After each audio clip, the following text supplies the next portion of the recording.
अस्सलाम वालेकुम। मतिउल्लाह जान MJ TV साबिक़ वज़ीर-ए-आज़म इमरान ख़ान को 3 साल कैद और 1 लाख रुपए जुर्माने की सज़ा तोशाखाना केस में जो सुनाई गई थी, इस्लामाबाद हाई कोर्ट ने कुछ देर पहले ही वो सज़ा मुअत्तल कर दी है। सज़ा अपने तौर पे फ़ैसला बरकरार है, मगर सज़ा पे अमल दरामद रोका गया है। 8 सफ़ात पर मुश्तमिल जो तहरीरी हुक्मनामा जारी हुआ है, उसको चीफ़ जस्टिस आमिर फ़ारूक और जस्टिस तारिक महमूद जहांगीरी ने लिखा है। और इस तहरीरी हुक्मनामे को पढ़ के ये लगता है कि बज़ाहिर इस्लामाबाद हाई कोर्ट ने ये जो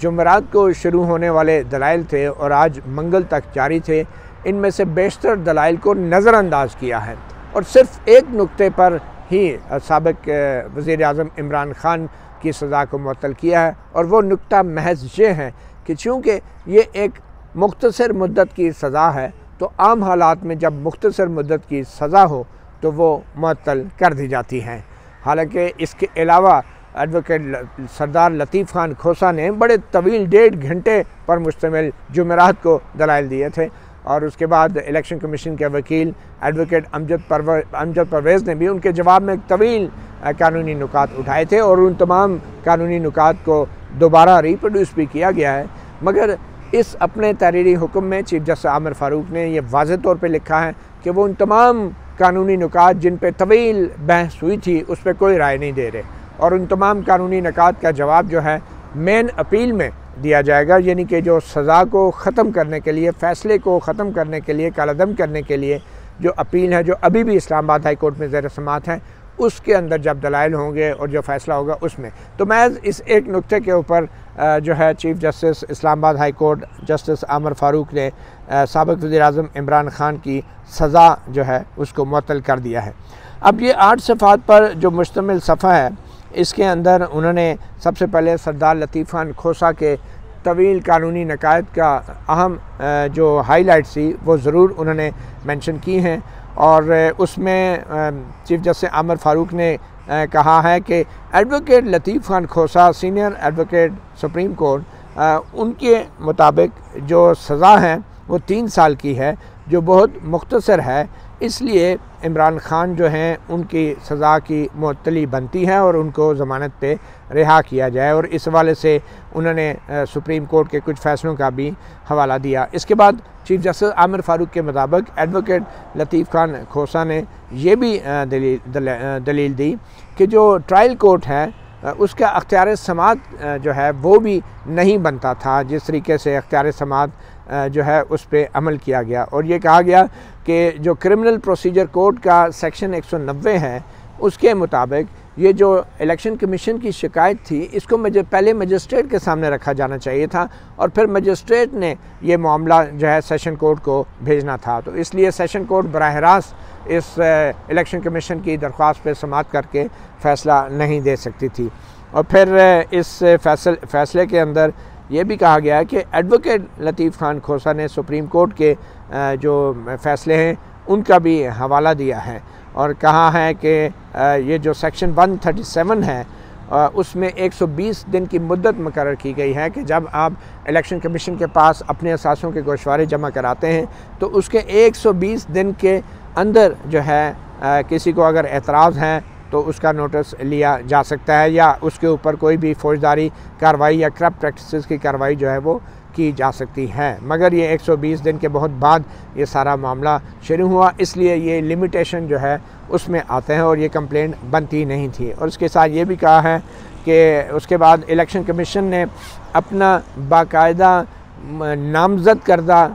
शख्स नहीं था इलेक्शन कमीशन का जिसके ज़रिए ये कंप्लेंट फ़ाइल की जानी चाहिए थी और जो सेक्रेटरी था जिसके ज़रिए ये कंप्लेंट बनाई गई थी वो इलेक्शन कमीशन ऑफ पाकिस्तान का नामज़द नहीं था, ऑथराइज़ बंदा नहीं था। तो ये एडवोकेट लतीफ़ खान खोसा के दलाइल जो हैं रिप्रोड्यूस किए हैं चीफ़ जस्टिस आमिर फ़ारूक ने और फिर उन्होंने कहा कि एडवोकेट लतीफ़ खान खोसा की ये दलील थी कि ये ट्रायल कोर्ट जो है उसको ये बराह रास्त केस नहीं सुनना चाहिए था। इसके बाद इलेक्शन कमीशन ने ये भी कहा कि चीफ जस्टिस आमिर फ़ारूक ने अपने फ़ैसले में इलेक्शन कमीशन के वकील के दलाइल का भी मुख्तसर खुलासा पेश किया और इसमें कहा गया कि इलेक्शन कमीशन के वकील ने यह एतराज़ किया है, इलेक्शन कमीशन के वकील ने एतराज़ किया है कि जो स्टेट है, जो रियासत है, उसको इस अपील में पार्टी नहीं बनाया गया, क्योंकि जब भी किसी शख्स को जेल की सज़ा हो जाती है तो फिर वो बनाम रियासत यानी रियासत को जो है फ़रीक बनाना ज़रूरी हो जाता है। और इस हवाले से क्रिमिनल प्रोसीजर कोड के सेक्शन 422 का जो है इलेक्शन कमीशन ने हवाला दिया है और ये भी कहा कि स्टेट जो है वो एक ज़रूरी फ़रीक होता है, नेसेसरी पार्टी होती है। जब भी रियासत की तहवील में कोई मुल्ज़म आ जाए तो उसकी तरफ से अगर कोई अपील दायर की जाती है। और ये भी कहा गया कि इलेक्शन कमीशन के वकील ने कहा कि नोटिस स्टेट को, रियासत को नोटिस दिए बगैर जो है ये अपील के जो मामलात हैं ये तय नहीं हो सकते। ताहम इलेक्शन कमीशन के वकील ने ये तस्लीम किया है कि इस स्टेज पर भी स्टेज को जो स्टेट है, जो रियासत है, उसको सुना जा सकता है, मगर ये भी माना है कि ये भी इलेक्शन कमीशन के वकील का ये पॉइंट था कि ये ज़रूरी नहीं है कि अगर सज़ा मुख्तसर है तो उसको ऑटोमेटिकली सस्पेंड हो जाना चाहिए, बल्कि ये फ़ैसला जो है वो अदालत ने करना है, क्योंकि हर मुख्तसर मुद्दत की सज़ा जो है वो मुअत्तल नहीं की जाती। और फिर ये भी कहा इलेक्शन कमीशन के वकील ने कि जो सेक्रेटरी है वो एक इंतज़ामी सरबराह है इलेक्शन कमीशन ऑफ पाकिस्तान का, इसलिए ये कहना कि वो इलेक्शन कमीशन नहीं है ये भी गलत है। और ये भी कहा गया कि जो डिप्टी इलेक्शन कमिश्नर है, जो कि रीजनल इलेक्शन कमिश्नर है, वो भी उनको ऑथराइज़ किया गया है ऐसे मामलात को देखने के लिए। और ये भी फिर इलेक्शन कमीशन के वकील की दलील दी गई कि ये जो 120 दिन की मुद्दत है ये इन केसेस में उसका इतलाक़ इसलिए नहीं होता कि ये केस एक करप्ट प्रैक्टिसेस का केस है और ये एक 120 दिन की लिमिटेशन से मुबर्रा है, इससे बाला है। और ये मुद्दत जो है सिर्फ इलेक्शंस के दिनों के लिए ऐसी मुद्दत रखी जाती है इलेक्शन के मामलात के लिए, जबकि ये केस जो है बराह रास्त 120 दिन की मुद्दत की जो लिमिटेशन है वो इस पे लागू नहीं होती। और फिर ये भी कहा गया कि जो अवामी नुमाइंदगी का जो एक्ट है 1975 का, उसमें इस तरह की जो कंप्लेंट्स हैं वो इलेक्शन कमीशन बराह रास्त सेशन कोर्ट में भी ले जा सकता है और उसके लिए ज़रूरी नहीं है कि मजिस्ट्रेट के ज़रिए जो है ये मामला सेशन कोर्ट में भिजवाया जाए। और फिर ये भी दलील दी है कि अगर मजिस्ट्रेट के ज़रिए ये मामला ट्रायल कोर्ट में नहीं भी भिजवाया गया तो ये एक सिर्फ कागजी कार्रवाई है, ये एक प्रोसीजर मैटर है, इससे पूरी ट्रायल कोर्ट का जो फ़ैसला है उस पर असर नहीं पड़ सकता। बहरहाल ये तमाम दलाइल दोनों तरफ के देने के बाद जो इलेक्शन कमीशन जो इस्लामाबाद हाई कोर्ट है उसने मुख्तसर सी एक बात लिखी है और ये कहा है कि जो मुल्ज़म है उसको 3 साल की सज़ा सुनाई गई है, 1 लाख रुपए का जुर्माना है और जो अदा ना होने की सूरत में 6 महीने की इजाफी जो है कैद काटनी पड़ेगी। और जो क्रिमिनल कंप्लेंट है इलेक्शन कमीशन ऑफ पाकिस्तान की 190 के तहत जो इलेक्शन एक्ट का है उसके तहत दायर की गई है और ये एक मुख्तसर मुद्दत की सज़ा है। और इसमें कोई शक नहीं है कि सुप्रीम कोर्ट ऑफ पाकिस्तान ये करार दे चुकी है कि ज़रूरी नहीं है कि हर मुख्तसर मुद्दत की सज़ा का जो है वो उसको सस्पेंड कर दिया जाए, इसमें अदालत की अपनी सवाबदीद भी शामिल होती है। और फिर दूसरे सुप्रीम कोर्ट के फ़ैसलों का हवाला देते हुए इस्लामाबाद हाई कोर्ट ने कहा है कि उन फ़ैसलों में ये भी कहा गया है कि मुख्तसर मुद्दत की सज़ाएँ जो हैं वो सस्पेंड भी की जा सकती हैं। तो इसी वजह से सुप्रीम कोर्ट के इन फ़ैसलों की रोशनी में जो है ये दरख्वास्त जो है सज़ा की मुअत्तली की ये मंजूर की जाती हैं और जो सज़ा इमरान खान को सुनाई गई है 5 अगस्त 2023 को उसको मुअत्तल किया जाता है और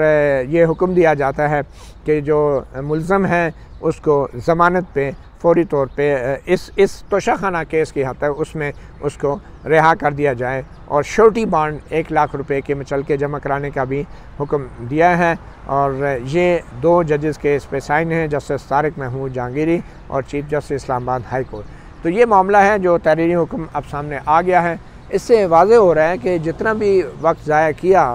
कानूनी नुकात के ऊपर सरदार लतीफ़ खान खोसा ने या उसके जवाब में फिर इलेक्शन कमीशन के वकील ने वो गैर ज़रूरी तौर पे ये मामला तूल पकड़ा। ये एक दिन का काम था और शायद सुप्रीम कोर्ट की भी मंशा यही थी, मगर ये जुमरात को शुरू होने वाली ये बाकायदा समाअत आज मंगल को जाके जो ख़त्म हो रही है, उस दौरान सुप्रीम कोर्ट की भी जो एक किस्म की बज़ाहिर